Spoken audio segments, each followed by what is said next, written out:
Be a jerk.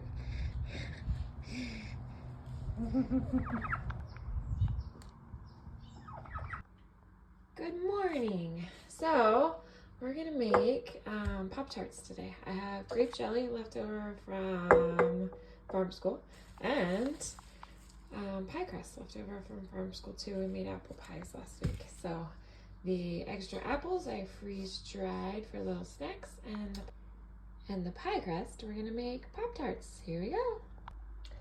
See the little pieces of butter in the pie crust? This pie crust has so much butter, and that's the way it should be. You probably should have more little pieces of butter, you can see.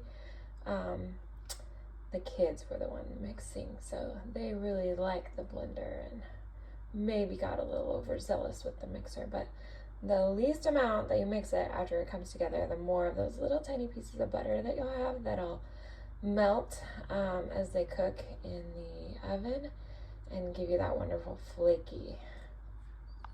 So you want to do flour underneath and a little bit on top, just so your dough doesn't stick. And if you get to the point where it is really sticky, you can always put it back in the fridge to firm up. This stuff has been in the fridge overnight, too long probably, so it's going to be kind of hard. Your ideal time to put it in the fridge is chilled for about 30 minutes, and then it's the perfect consistency to roll out. So I may have to use my muscles to roll this one out. All right, so I always stand up while I'm doing it. I'm able to push my body weight into it a little bit. And I never use these side things. Well, maybe occasionally. I told the kids that last week, and they tried it this way and they tried it this way, but really whatever way works for you is what works. So you just want to push down and try to get, but that's why we put it in the refrigerator as a disc, so it's a little bit easier. You don't have to start with a ball. And this is kind of a fat disc to begin with. So you're literally just gonna keep rolling it out. Okay, and as you're doing it, you're gonna get one long side. So keep turning so that you can get as much of a circle as possible. You can't tell from my video, but there's a big thicker spot in the middle of this pie crust. So you want to roll from the center out to try to get some of that out. And that happens with all my things. When I do crackers, anything, the center is always a lot thicker.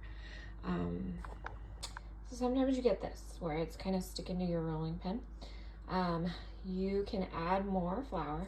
And then also, if you go back, see if I can do this with one hand, back and pull it up this way, then it will come off your rolling pin well. So I'm gonna add a little bit more flour to mine. Look at that butter, it just makes me so happy. So butter has awesome fat, and it is great for your kids to feed their brain. In fact, lately I've seen a bunch of stuff about if your children are having trouble sleeping, give them a little slice of grass-fed butter before they go to bed, and it just helps soothe them and give them that extra boost they need.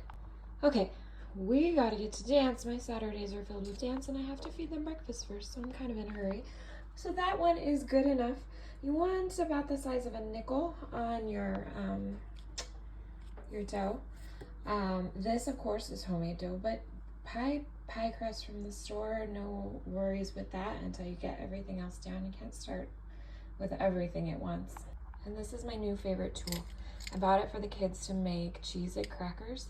And usually for this, I would use a pizza cutter, but this thing gives us fun shapes too. And it's smaller than a pizza cutter, so it's easier to do. That's my oven preheating. So we're gonna cut them in rectangles about the shape of an index card, like so. I'm not a perfectionist, so these are definitely not perfect. And then you'll just transfer them to your pan. It's gonna be hard with one hand. See, I told you this wasn't gonna be perfect. It is a little awkward to talk to myself and video myself, but I know I will get used to it. And I am just pushing through. Okay, So I have that there, and then I'm gonna add cream cheese and jam, but there's so many different options for the inside. Let's see if I softened my cream cheese enough. It looks like I did. So I'm just gonna put a layer of cream cheese. So I like cream cheese to put in things because it also has really good fats. And since this is a lot of carbs to send my girls to dance on, at least I can give them something like that.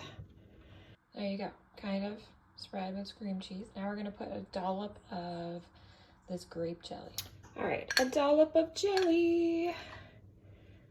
They really like their jelly, but I don't really like the sugar in it. This is homemade jelly, so it has a lot less sugar than stuff you buy at the store. You have to add a certain amount for the pectin. I was able to get away with a 1-to-1, so 1 cup of juice to 1 cup of sugar, but that is still a whole lot of sugar, whole lot. For the filling, less is more, but I'm never very good with less, so mine may come out. So we're just gonna put the top on. So the exact same square on the top. And then we're gonna take our fork and we're just gonna close it together around the sides. Just like so. So exciting, does it look like a Pop-Tart? Okay, so now we're gonna get an egg wash ready.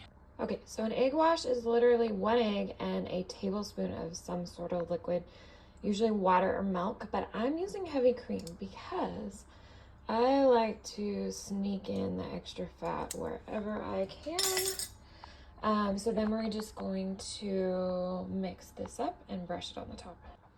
So use your pastry brush, brush it on. The idea of the egg wash is it makes it golden color, a little less with the heavy cream, but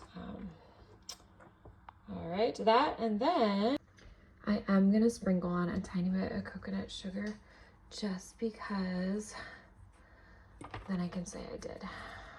But you could also use a glaze, like with powdered sugar. Don't mind my mess back there, but Kylie is helping me close them up so we can get going. Okay, ta-da, some look better than others. But we are in a hurry, so we will get going. They're all gonna taste good no matter what.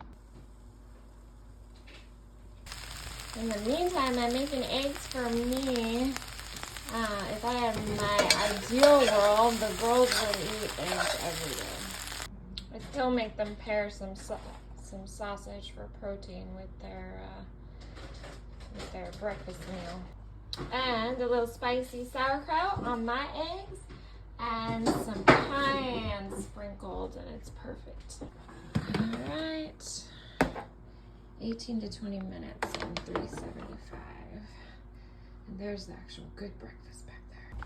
Breakfast on the run because we gotta go to dance. My breakfast on the run too. She's eating away with a fork because it's really hot. But does she like it? Yeah.